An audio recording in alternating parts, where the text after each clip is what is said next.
Another week goes by, and the meta in Star Wars Unlimited remains largely unchanged.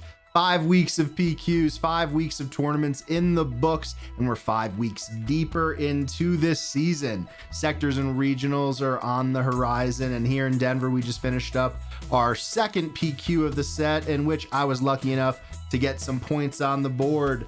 I'm Jordan from the Colorado Cantina crew, and tonight I'm joined by just one teammate, Kyle Kraft on his lonesome. How you doing, man? Yeah, man, doing well. Sharky taking a break this weekend, doing a little travel, so I'm sure he'll be back with us next week. Yeah. But, it's fun getting to play another PQ, getting another one under the belt. But to your point, it was more of the same. I mean, especially the meta. I don't think Colorado's a special meta. In the past, we used to be very control heavy. We used to be a little weird. We used to be a little more European. I think we've kind of conformed is what we're seeing to the to kind of the overall meta right now, at least for this set. Totally, and that's how it goes. I mean, just to start, we're lucky that we got two PQs in a short period of time, so it gives us not only a lot of competition to have, but gives us a lot to talk about here. It makes our episodes ideas easy. I mean, just a couple weeks ago we were talking about you getting top 8, and now again we're back here to break my PQ top 8 finish down as well, where Sharky was there to hang out with us. We had a great time. It was like 60 people. Anyway, we'll talk about that a little bit later. Just to tee it off, what we got going on tonight, we're gonna break down the PQ that we just competed in and talk about how like the meta is overall, right? Like I said, we're 5 weeks into the season and things have been relatively constant, moving back and forth between Quinn, Boba, Han Blue, Sabine. To see Han Green do well with myself and Jeremiah, who also got a top 4 finalist finish, actually. Finalist finish with Han Green at RPQ. That's kind of like an outsider, right? So we'll talk about that. We'll talk about some of the concepts in the meta that we'll uncover in the data, and also just how it's nice how where there's all these different leaders that you can play, and there's a lot of different perspectives, but are we kind of just playing the same thing in every deck as well? So excited to break it down, and let's not waste any more time. So like we mentioned, we had the PQ Total Escape games. I think Kyle, what was it, 57 people? I'll pull it up here on our favorite new website, Subase. 54 people. It's a store that you usually play at. I had really good impressions of it though over the time. I enjoyed myself and I enjoyed my time there. It was a nice store. Yeah, it's an interesting store because I go there for open play most weeks just to get my weekly play pack. They get a lot of people. We get 10 plus just for weekly play, but they don't actually run events. Like they haven't run a SWOO tournament outside of this in a while, since set 1, I think. So an active community. So I was a little surprised they got a PQ. I'm glad they did because it's close to me. Sure.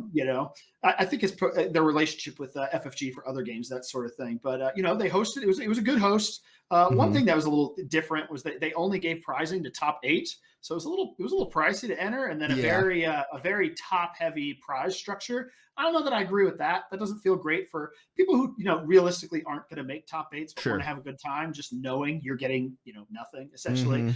I probably wouldn't go that way, but I guess it does feel good if you get top 8. You're getting like what you got. What a box finished, a full box for finishing, in the 5th through 8th range, right? So I mean, that's pretty good. But all in all, I think they ran the event well. It was good to see a lot of the northern players that maybe don't always make it down south that I'm aware of, and it was a good event. I had a good time. Yeah, I think I echo everything that you said. Even though it's nice to be on the receiving end of it, I think anybody that goes, you should get something. A little door prize goes a long way. I think people also get a lot of enjoyment off of the raffles, the duck races, whatever randomization feature that you get. Like I think anything like that really does go a long way. But yeah, I spoke to the TO there, and he was very receptive to feedback, and he mentioned prize support being one of them. I think the winner ended up getting a Carbonite Legends of the Force and Spark of Rebellion regular box. So not a bad haul overall. But always welcome more in terms of the prizing conversation. But yeah, we got the meta here pretty standard across the board, right? We had 9 Han Solos, Han 2s, we had 5 Bobas, 4 Sabines, 4 Quinlan, and then some mixes. I think the biggest notes here, and obviously this is just Han Solo in general, the biggest notes I'd say is that there was 3 Han Greens, myself, Jeremiah, who ended up coming in second, and Caleb, another one of our teammates. Oh, That this is our event you're talking about here, right? Yeah, this is our event that we're talking about here. That played in the event on Saturday, and 2 out of 3 Han Greens converted to top 8, and by the same token, 4 Quinlands ended up converting to top 8 as well. So I think it just like shows how powerful certain decks can be. I think Han Green obviously does a lot of similar things to Han Blue, so it's hard to completely divorce the analysis. They are different, but Man, I feel like Han Green's a little bit of the it's a little bit of the Colorado Cantina crew, brew, right? Because you don't really see Han Green doing well outside of our team, right? Yeah. I think our team enjoys it, likes to play it. I'm not on board with it. I haven't really played it, but you saw, Maya got a win with it. Maya went to the finals. He almost went back to back, which is awesome. Yeah. You got a top 8 out at Worlds. Makai made day 3 with it, so our team's had success with it. It's like a smaller scale version of kind of how the Bothans are known for the Kylo Tarkentown deck. Yeah. We have one Bothan who lives here locally, and he played Kylo Tarkentown. Yeah. Nobody else does, right? It's like there are some decks that kind of gravitate towards teams a little bit. So I think the Han Green kind of is us, right? I don't see a lot of other people playing it. I pulled up the data from all the PQs this whole season right here. And there's been 9 Han Solo top 8, Han 2 Green Solo, whatever, top 8s. Yeah. And myself and Jeremiah account for 3 of them. Yeah. So it is a little bit. Hey, it's a good point. But hey, let's pull up the deck while we do it. Just before we dive into it, we'll look at how the bracket shook out. We'll talk about my matchups as we get into it. But it ended up with El Campeon Jody, that's a local Colorado Springs player, taking down our teammate Jeremiah on Quinn. Great. And Jody's got 2 wins in the family now. His son won a PQ last set. Now he won a PQ. Yep. So father of the taco family king. Of winners. Yeah, down there, right? That's cool. Yep. Very cool to see. Obviously, I was rooting for Jeremiah, right? You want to get the teammate get to win. Getting back to back would be crazy. I think he would have been in like the top 10 on the leaderboard at this point if that was the case. But really cool to see. Nice healthy mix here though. We had 2 Han Greens. We had Jeff Creasy from the Boston Network on Kylo Tarkentown.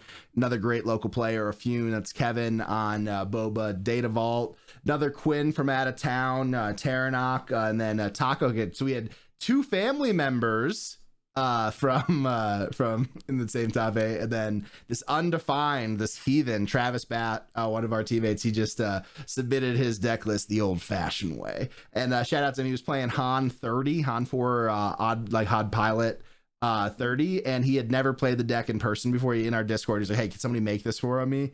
I literally put it together, gave it to him, and he got a top 8. So shout out to Travis for some good piloting on that one. Seems like there's always a BS pilot deck that sneaks in there. And as you looked at the meta around, there was, there's an Akbar that did well again. I think there was a win by a Wedge Blue.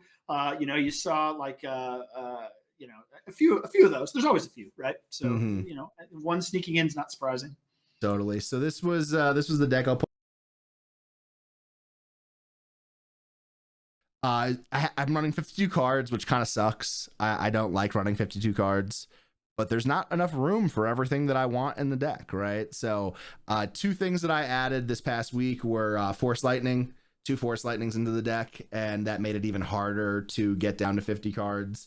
But I think I paid the price for it a little bit, to be completely honest. There were a couple games, like especially I had 2 losses. I lost to Jeremiah in a mirror, and I lost to Jeff in the top 8. And against Jeff, in game 1, I drew a Force Lightning and Force Throw with no Force units out, and then 2 Yodas on the following turn, and I literally didn't spend a resource on 2 turns, and it felt like the clunkiness, the top heaviness of the deck might have played a little bit of role in that, but this deck really just eats space aggro decks. I didn't get a chance to play many, but it also grinds really well. I think it's the data shows that the matchup into Han Blue and Quinn aren't good, but I think in practice, there's some lines that are pretty powerful.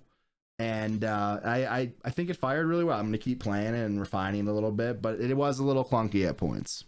Yeah, the Force Lightnings are a little weird. I mean, I think a big part of running Force Lightnings is to be able to throw them to activate Anakin, that sort of thing. I agree. I don't know about that one. And then, did you play any Quinlands? Yeah, I played 1 Quinlan. Yeah. So and it felt good. I think you got Yeah, you got that one, right? Yeah, I got that one, and Yeah. it felt good. I think Gunji is really big to have, right? Gunji is a really good opening. Grogu is a less good opening, but still solid. I think that's one of the differences between Han Blue and Han Green in that respect, is that Gunji survives everything but the land speeder, so you really got to make him have it. Slowing them down with Grogu and Han Blue, I think, is a good option, but it's not great. Also, timely helps you get the force and regain the board back a bit. And yeah, I mean, Yeah, Gunji's, to your point. I mean, if they have X-34, it's no better than anything else. sure, But you got to make them have that. one thing you run that weird card. What is that? Neiman Strike In is the that in your list sideboard. still? Yeah. Yeah, so Neiman Strike's interesting, right? Because that allows you to get the force off a tapped unit. Was that helpful? Getting you Yeah. on the force, especially against like Quinn when they're controlling your board. So I bring Neiman Strike in two situations versus aggro decks where I'm like, I need to like play a unit and clear the board, and then also versus decks that are trying to keep you off the force. So I mean, it kind of goes both ways, right?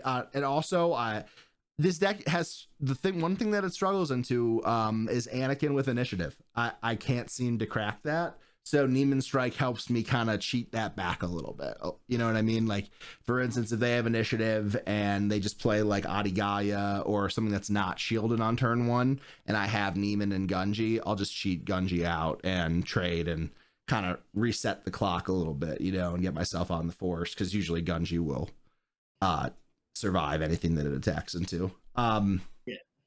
The other thing that I really think about in this deck is the Force Light, like you mentioned. So Han Blue is a challenging matchup, right? Like, there's a lot of pain points in the early game. They could push damage faster than you can, and they have cleaner ways to deal with your crates. But I've really found that if you could deal with their first crate, it goes pretty well, right? Like, when you get into the 11, 12, 13 resource range, you could really just outvalue them every turn, where, they're playing really, really good units like Luke and Anakin, and then maybe they get up to the point where they're playing Anakin and the Internet Warrior or Kiadi or something, but you get to the point where you're playing Home One and calling back a Yoda, and Han Blue really just can't keep up with that.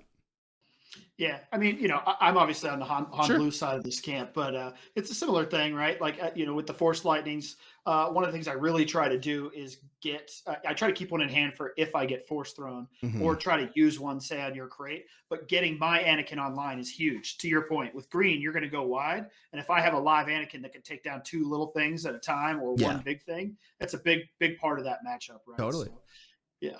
But the concept here would be that I have more big things than you do, right? Yep. If we get there, right? Exactly. I'm hoping to lock the game down before you can start, doing crazy stuff like you just mentioned. Two giant units in one turn.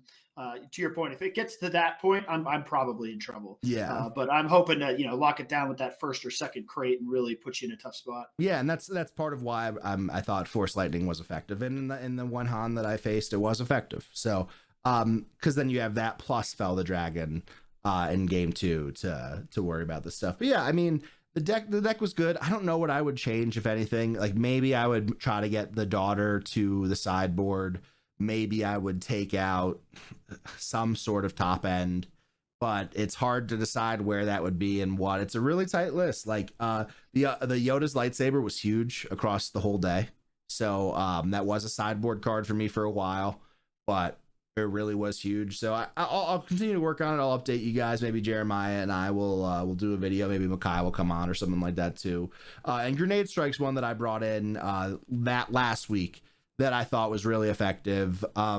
It's good versus a bunch of decks. The reason that I'm bringing it in is mostly for Han Blue, and then also Gar primarily, because Gar has so many shielded units that could really just outvalue you in that mid game. This deck has a hard time dealing with those shielded units, especially like your ambush units aren't as powerful. Then Blue Leader is kind of just dinking and dunking, where Grenade Strike can knock out 2 shields, and also is good in any decks that are in space.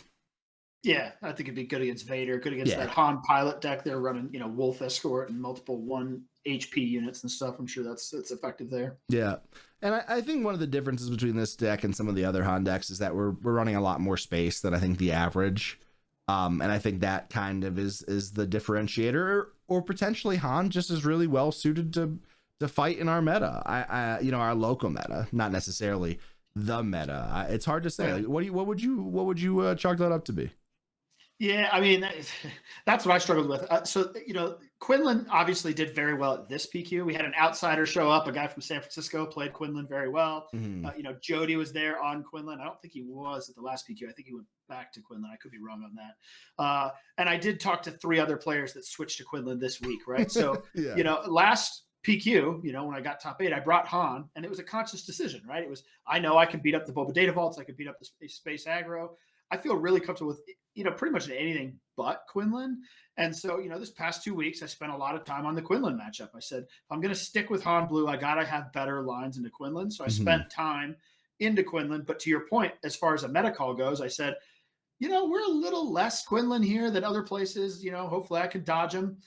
And so I played Han Blue, and I immediately played Quinlan, lost round 1. And then I went undefeated all the way towards the end, had a chance at top 8, and then lost to Quinlan again. So I didn't dodge the Quinlans. Yeah. I only had 2 losses on the day, both to Quinlan, including, Jody, who eventually, won the whole event. So, I was right there. I had a chance to get the top 8 right there towards the end. Jody, beat me up, and then obviously took the whole thing. So that's, congratulations.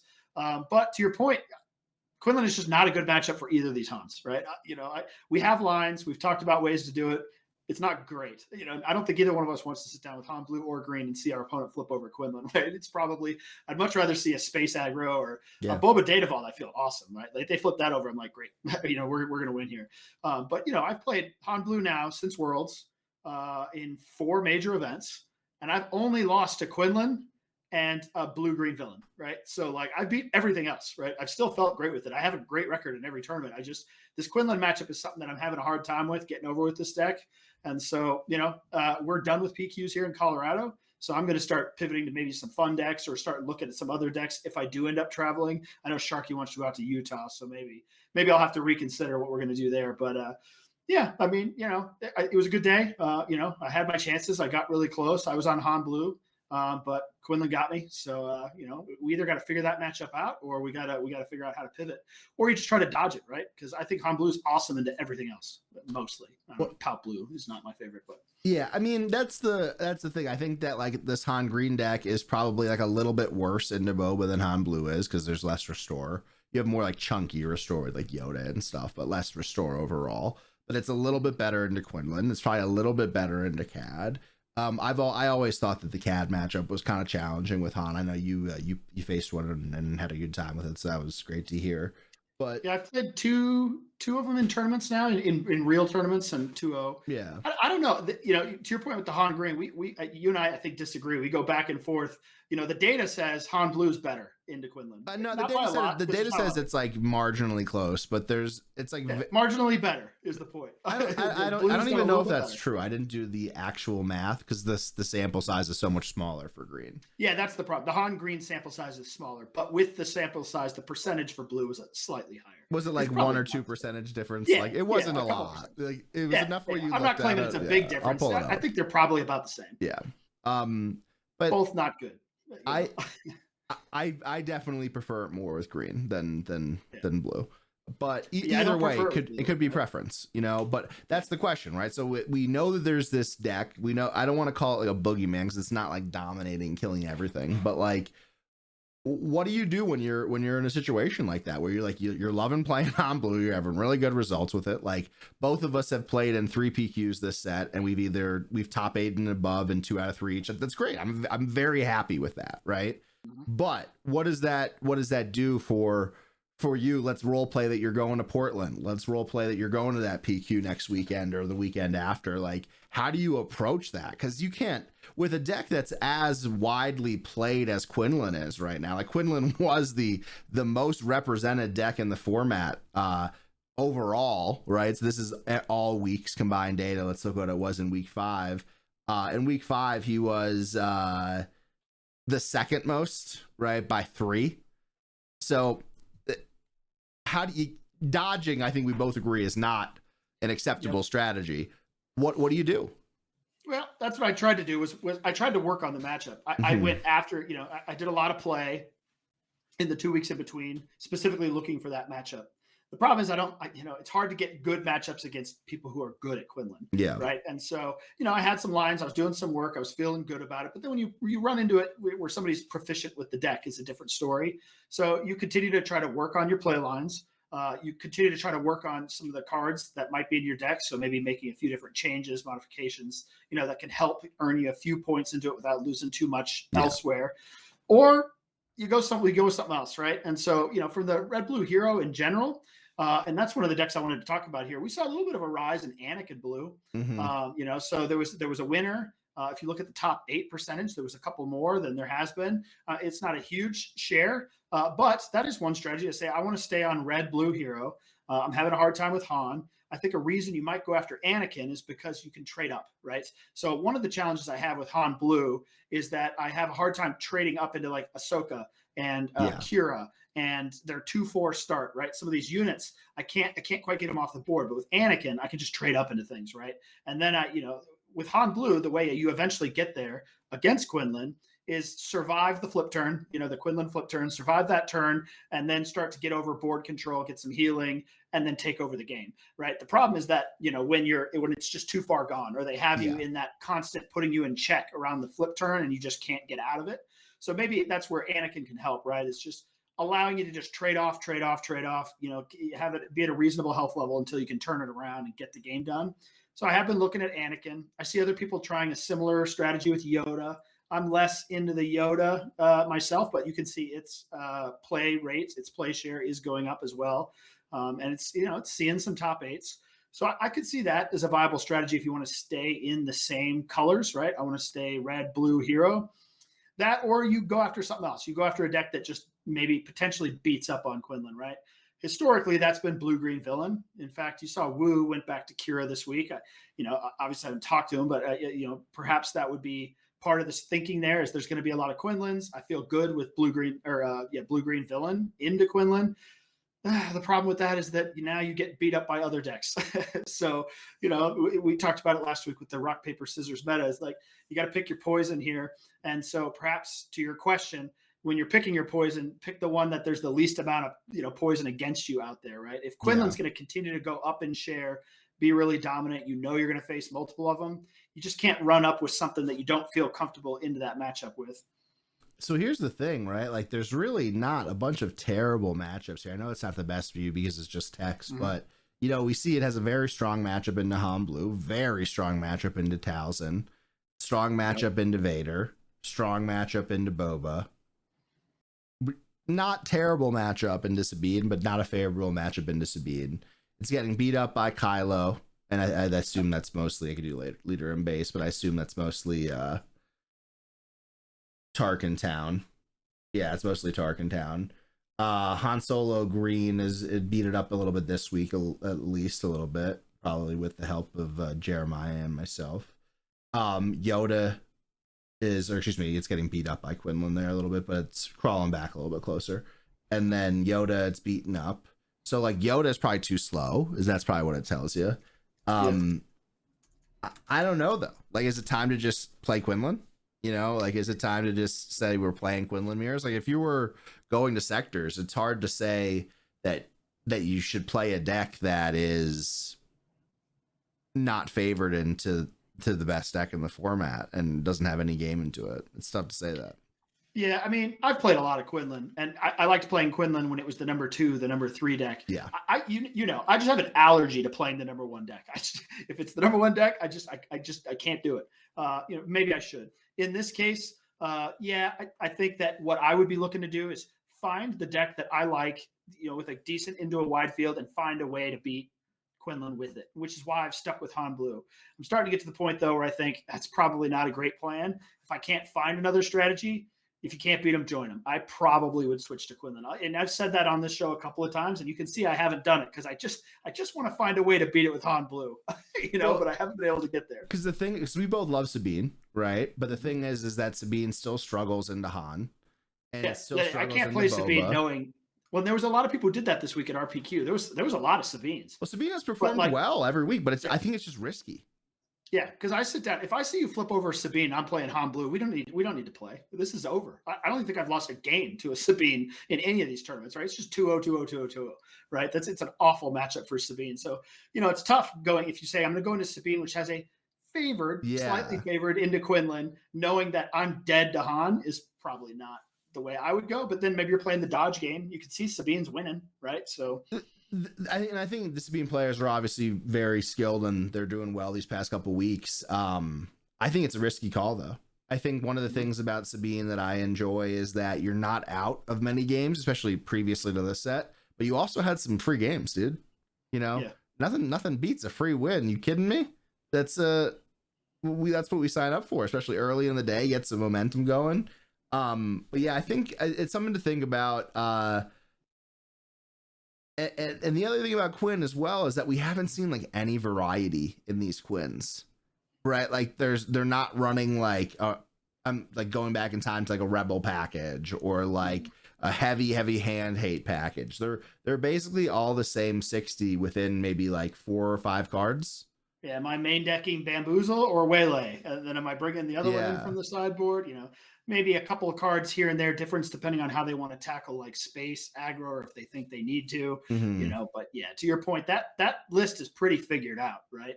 The other one that I might try is, we did see this Han Red do well again.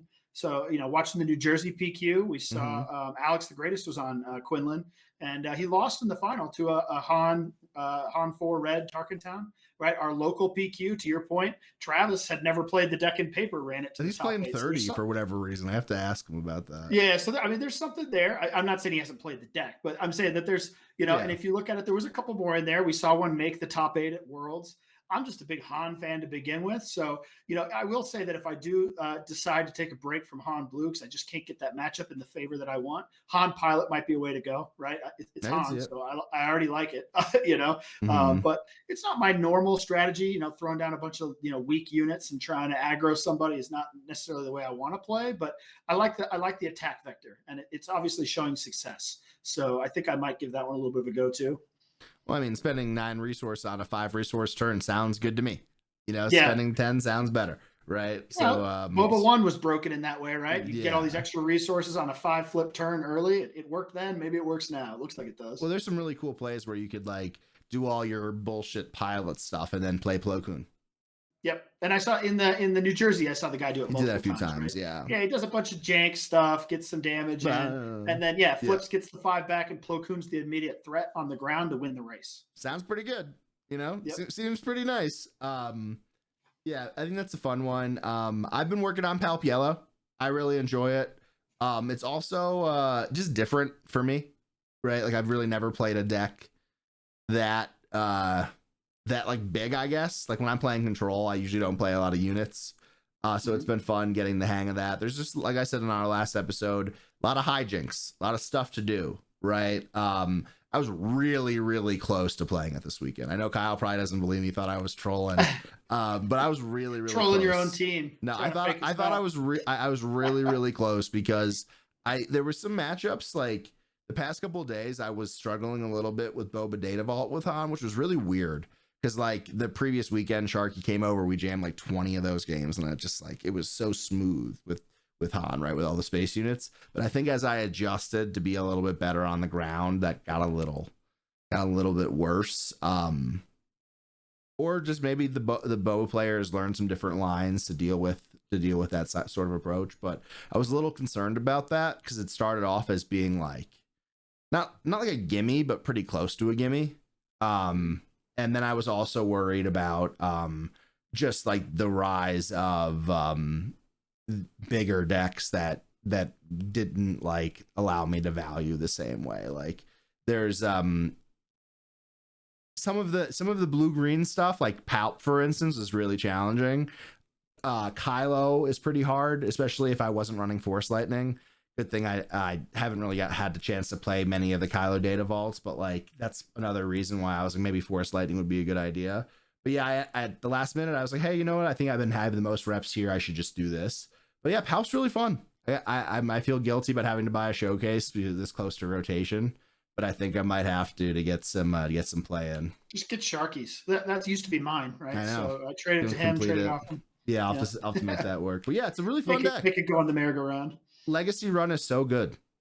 I was gonna say that's got to be the thing that feels the most fun about that deck, right? Is that and the change of heart, right? You like Legacy Run, throw it, draw a card, kill your stuff, and then change of heart, take your guy, hit you with it, hit, draw a card. So that feels so obnoxious when you're on the other side of that, right? It's like, come on. And I mean, in Thrawn, it's ridiculous. You know, I played against. Speaking of Force Lightning, right? I did run into it. I think it was a Thrawn doing the Legacy Run thing. They dropped the Legacy Run. You're like, I'll Force Lightning that. That's not happening. Yeah. You know? In game one, I played a Thrawn yellow, and in game one, he forced through, or I don't know, I forget exactly how he made me discard, but I had to discard for something. And I discarded a Force Lightning. He immediately wrote that down. He was like, oh shit, he has Force Lightning. And then later in the game, he was like, if you have it, you have it. I didn't have it. But the Chimera, I think Thrawn actually is going to be really interesting to see, especially post rotation. I think he's pretty close, man. Like, I really like that Legacy Run combo with Chimera, Legacy Run by itself. I know one of our teammates, Steve, was talking about Thrawn Data Vault, and then I know the Swoop Racer guys made a video about Thrawn Data Vault last week as well. I think there's a lot of really cool stuff there value wise that you could do with that double claim. Maybe even Thrawn Red with that. There's that new Ozzel card in the Hoth set that's a discard on defeat. If you could double discard them on turn 2, that's ick. I won't enjoy that. That, kind of essentially getting early pillage does not sound like fun. So I'm sure he's going to have some strategy there, especially with the pillage coming after that. Yeah. I mean, that's going to be interesting to see. That comes out on October 3rd, so that will be legal for Portland sectors and stuff like that. Yeah, so we got that Hoth set coming out October 3rd, I believe. That will be legal for the Portland event. The Portland sectors would be legal in Philly too, I believe, but it's limited. How do you feel about that coming into play midstream, like having to deal with new cards as a set develops? I know it's not going to be many cards. It's probably a handful that might be worthy of play, but how do you feel in general? Yeah, generally it's a set designed to kind of teach new people how to play, right? So I think by design, some of the cards are underpowered. If you watch the underwhelming barrage this week, they talked about some of the cards that might be good. We talked about Ozzel there. There's a couple other ones. But the thing I'd be worried about is, FFG sometimes with supply, like what if a real deck comes out of this, you know what I mean? And there's like, let's say this Thrawn deck's for real and I need Ozzel. Are these sets going to be available? You know what? You think my local game store is going to carry a bunch of them? They're actually going to be in Target. Right. Yeah. So that. But what if they're limited supply? Like I'd be pretty worried if I just couldn't get my hands on one and there was a card I needed 3 copies of. Right. Yeah. Hopefully that won't be a problem. Well, I mean, the almighty dollar solves all problems, or most problems at least, and it also brings happiness. As far as with the upcoming SQs, the sectors coming up, unfortunately, I'm not going to be able to make it out to Portland. I've got soccer tournament going on. And then Philadelphia, I am going to plan to go. Like if they'd ever put tickets on sale, I'm a little worried. Like that's got to be coming. It's crazy. It's like a month away, man. I better be able to get my tickets. Yeah. So, but that's obviously going to be limited. So, I got to do a draft last night at my locals. If I'm going to go out there, it's going to be limited format. So that's kind of what I'm looking at. You mentioned you won a box in the top 8. Maybe we could do like a little limited thing as a team, or did you already rip everything? You just couldn't help it.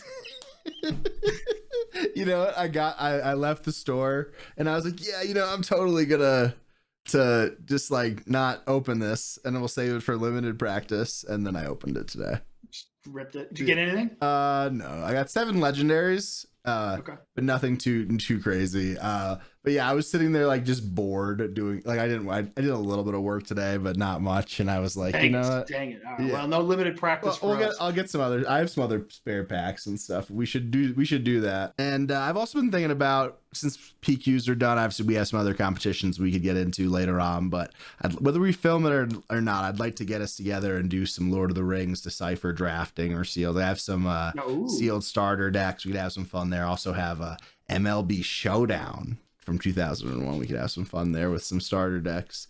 It's tough sometimes when you have all these big tournaments back to back that you like never want to take your foot off the gas at all. You never want to spend any of your swoo time just like messing around because there's so much to do, right? Like, and that's one thing that I'll say as like a little nitpick as we wind things up here is that basically every set, like Jump to Lightspeed, Legends of the Force, and now Secrets of Power, for us at least, and this is us choosing to do this, it has ended up being a situation where we're going to have to grind pre-release really hard on the spoilers and build to be ready for big tournaments with a lot of competition, like a week, 2 weeks after the set starts, which is just like not something I love, to be honest. After going through it 2 times in a row and like gearing up for the third one here for Secrets of Power and the Beatle 2, it just, I don't know if I'm pumped on it, if I'm being honest. Well, and I also burn out towards the end of sets. Like, we had the last set spoiled early. We were gearing up for Galactics. We were doing all this stuff.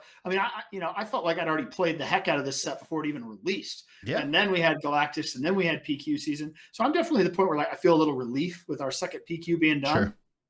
And now I want to play some fun stuff. You traded me that Kanan showcase. I love Kanan. I don't think he's any good, not competitively, sure, but I think he's a whole lot of fun. I'm going to build a Kanan deck. You know what I mean? Like I'm going to show up to my next couple of store showdowns here with just some jank, right? Like whatever. I don't care about the promo for this, store showdown season or whatever. I just want to have some fun. Yeah, that's another nit I have to pick here on a Monday night is that like I think the showdown promos, they look cool, right? I'm not saying otherwise, but I would rather them not be a card that has like 4 variants already. Oh yeah, GI. Yeah, or like Devastator. Like Devastator Prestige is like I think my favorite card in the game. Like just the way it looks, it's just so sweet. So I own like 25 Devastators thanks to all the variants. Like I have a pile of them. You know what I mean? And now you have like a bunch of GIs, and they're all cool. I like all the GIs. But I would have liked some variety there. Like I think we've talked about it, but like HK would be great to have a different variant of like. Yeah, he didn't have a prestige, right? He's a good legendary that didn't have a prestige, right? That would be cool. For like this next set of organized play promos that we have, like we saw Pilot Vader get a treatment because he didn't get a treatment, and that's it. So I just think like that would be really cool. Also, that's me from a perspective of like I buy Carbonite and I want nice and shiny items because I'm a child. So all right, well, it's this weird spot where I'm happy how the team did, right? Just to finish things up. We had Jeremiah in second place, literally, a couple games away from winning back-to-back PQs, which would have been huge. He's on a heater post Worlds. And then we had myself and Travis, so 3 out of 8 in the top 8. And then I think at the last PQ we had 3 out of 8 as well, right? Or was it just you and Jeremiah in the last top 8? 1, 2. Oh, and Nate. No, Nate. There was a third. There was Nate. Yeah, I was like, there was definitely 3. So 3 out of 8 in the last couple PQs, and then in the last PQ before that, I think it was like 4 out of 8 or 5 out of 8 down in Colorado Springs. So good performance by the team. I'm happy. I think I have 40 points on the board. Really pleased with that. Gotta keep that pace up and make sure you hit that 100 for next year. But I'm confident in that being able to be a reality. Just some quick road trips away and stuff like that. As our time getting like practice heavy, ready for these big events kind of winds down here in the season, we're gonna be making some other content, diving into some deck tech stuff, some solo videos. Kyle has a midday matchup this Friday, and it's a special one. Yeah. We had a request to, get our world showcases on the board. And frankly, I want to put them on the table anyway. So that set 1 Vader and set 1 Luke. And then I wanted to stay thematic with this set being a Force set. So I made them both Force decks. So these are some, personal builds. I spent some time thinking about it. Made a set 1 Vader green Force and a set 1 Luke green Force. So it feels like souped up starter decks.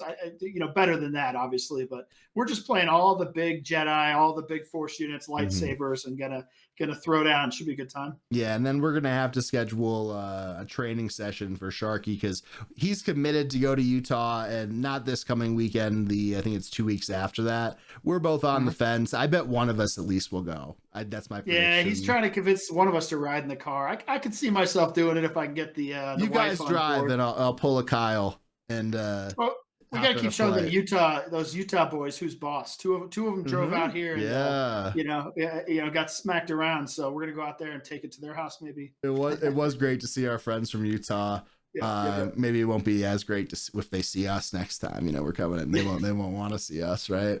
I'm convinced everybody in Albuquerque hates us, so we'll see how that goes.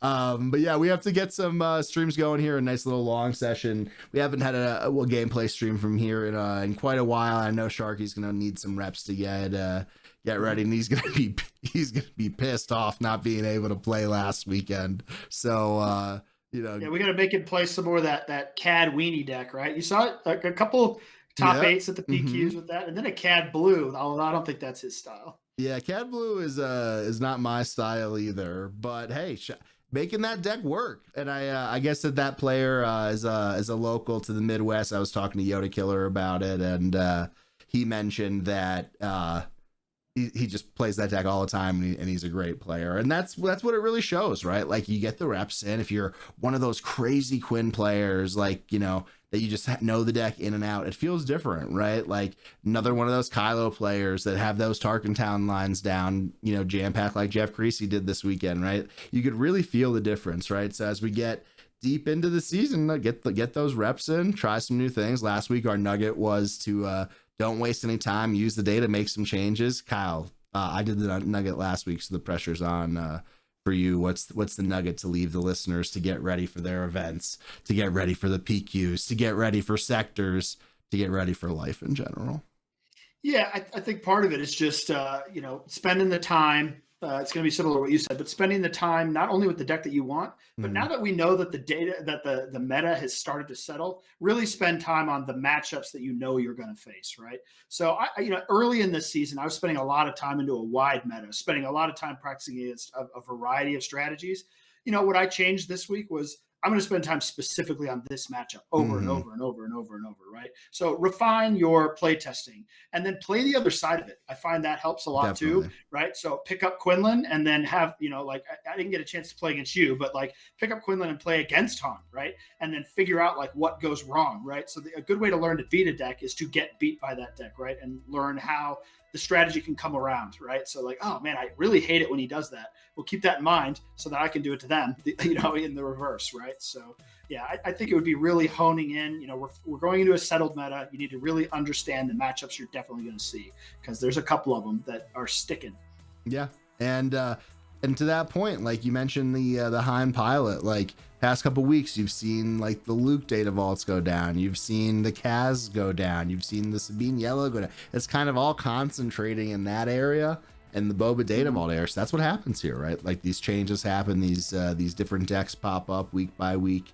But that's a good note to end it on. We'll see you guys next time, and hey, check out Midday Matchup coming on Friday, and we got more content coming to you as soon as possible. For Kyle, for everybody else, I'm Jordan. Have a good night. Talk to you soon. Yep. Bye.